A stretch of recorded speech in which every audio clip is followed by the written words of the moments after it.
കണ്ണൂർ കായലോട് സദാചാര വിചാരണയെ തുടർന്ന് ആത്മഹത്യ ചെയ്ത ഈ റസീനയുടെ അമ്മ മൊഴി മാറ്റിയതിന് പിന്നിൽ SDPIയുടെ സമ്മർദ്ദമെന്നാണ് CPM പറയുന്നത്.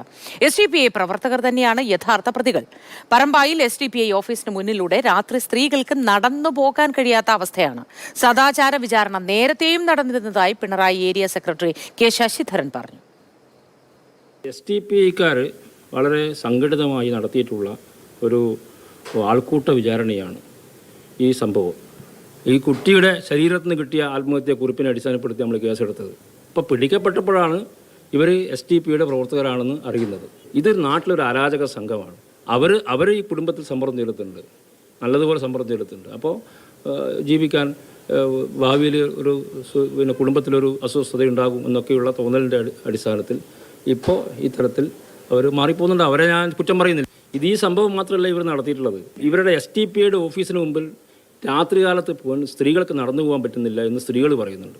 ഭയന്നിട്ട് എല്ലാവരും പറയണമെന്നില്ല. അപ്പോൾ രാത്രി കാലങ്ങളിൽ പോലും അവർക്ക് സ്ത്രീകൾക്ക് അതിലേക്കൂട്ടെ കടന്നു പോയിക്കൂടാ. ഇതെന്താ ഈ താലിബാൻ?